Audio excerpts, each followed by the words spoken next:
You might have seen my 6-scale Batman build, but I don't have a quarter-scale Batman yet, so let's print and paint one. And we start by post-processing the resin printed parts. That means cleaning up the parts by removing support marks with a scalpel or sanding. For holes and dents, I used Tamiya putty. The sculpt was done by Diego Rudy. If you want to purchase it as well, a link is in the description. And for larger gaps and holes, I use Aves epoxy sculpt or milliput and clay sculpting tools. Then I glue the parts together with a 2-part epoxy. If you want to smoothen out the Aves epoxy sculpt, don't use water, take isopropyl alcohol. The water will prevent it from curing. That's one advantage for milliput, where you can take water. But I like epoxy sculpt more since it is not as tacky as milliput. With the clay sculpting tools and an old brush, I try to recreate the texture of the pants. Then I rattle canned the whole body with primer to see and to fix the last left support spots.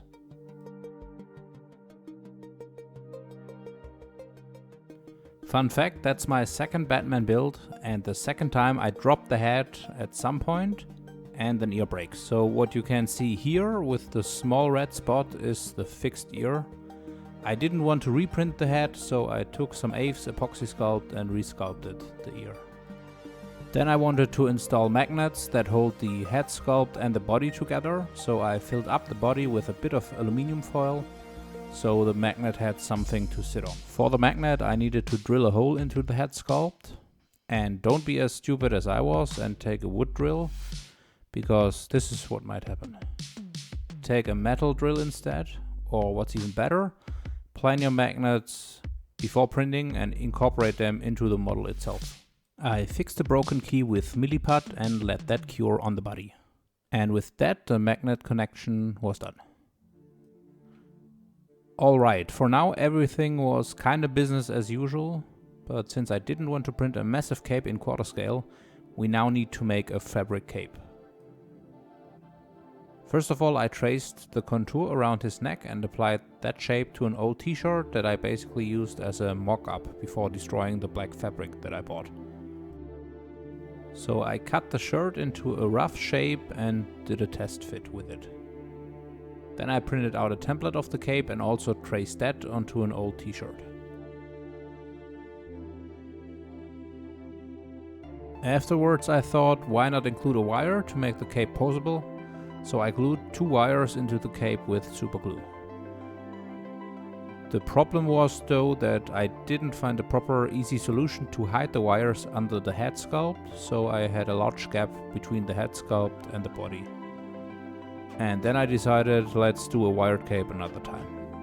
I then cut the black fabric with the same template and bought some stay tape that can be ironed onto the fabric and prevents the fabric from fraying. So I ordered a second pair of hands and we ironed the stay tape to the cape by just pressing the iron onto the stay tape for about 8 seconds. Then I went back to the head sculpt and wanted to get rid of the sharp edge where the original cape is supposed to go. With epoxy sculpt, sanding and a bit of putty, that was an easy fix.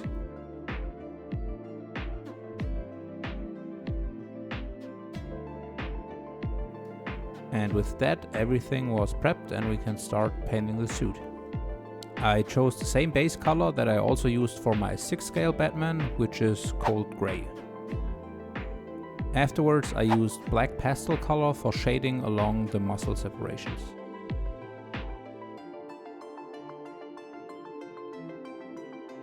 With light gray pastel I slightly lightened up the high spots. Then I wrapped the body in saran wrap and crepe tape and airbrushed the panties and the boots black. Then I hand painted the Batman logo because it would have been too much paint to mask it.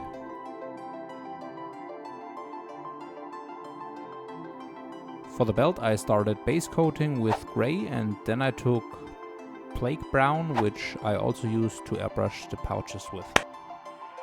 Then I took leather brown for the belts and pouches details.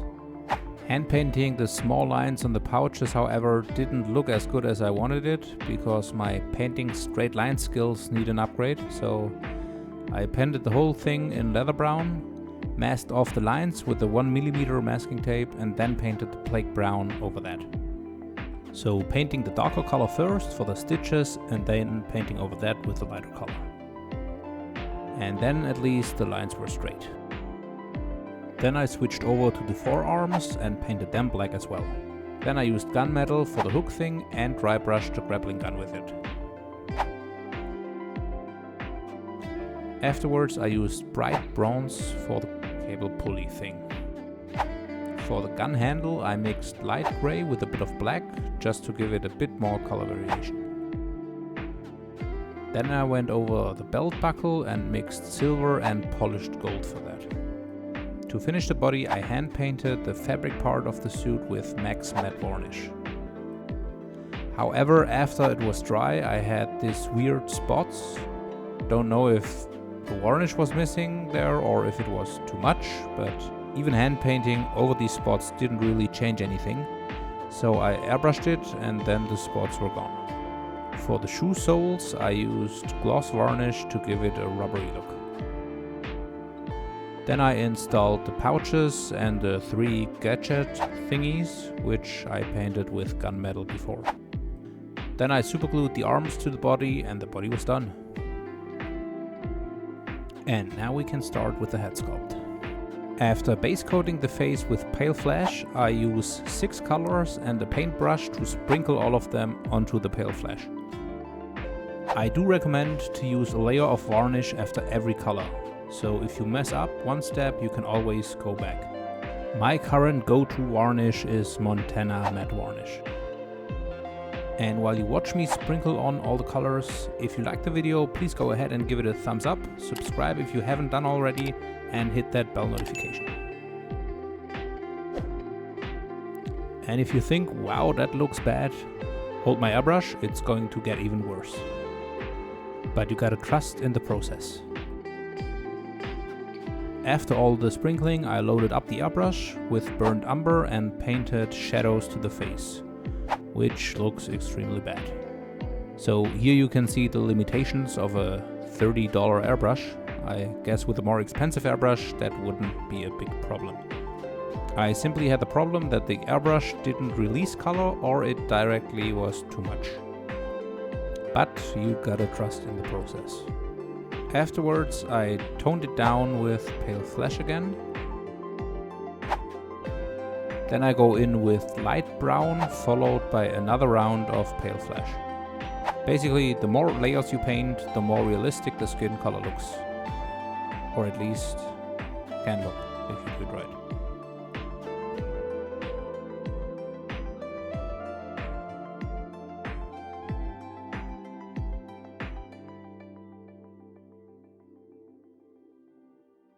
The last step is to do washes with red, yellow and blue.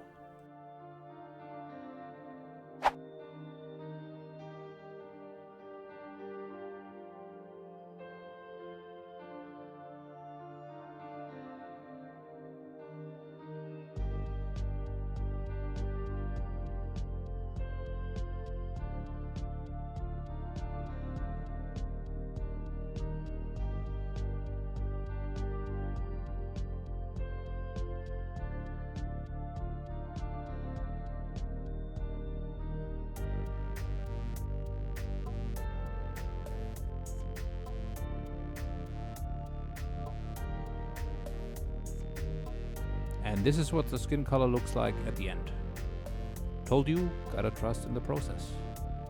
For the lips I used matte brown, glaze medium and a bit of red.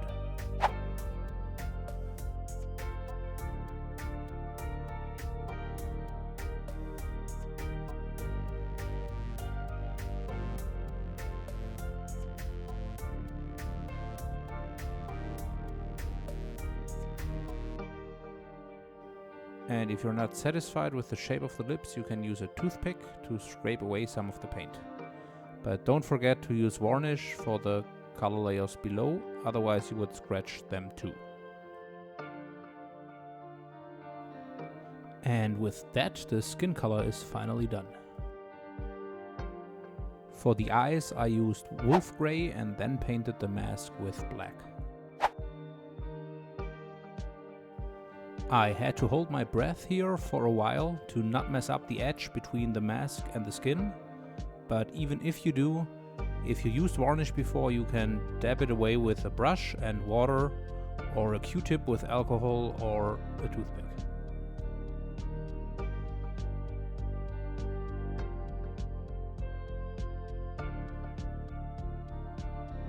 The last step was to throw the actual cape over his shoulders, and then Batman was done. But he's gotta stand somewhere as well, so let's quickly finish the base. I did have a couple of issues with my 3D printer with this base. I had some layer separation, so the layers were not really sticking to each other properly. And 2 parts didn't finish at all, so I had to reprint the missing parts. So what was supposed to be done in 5 prints actually turned out to be 7.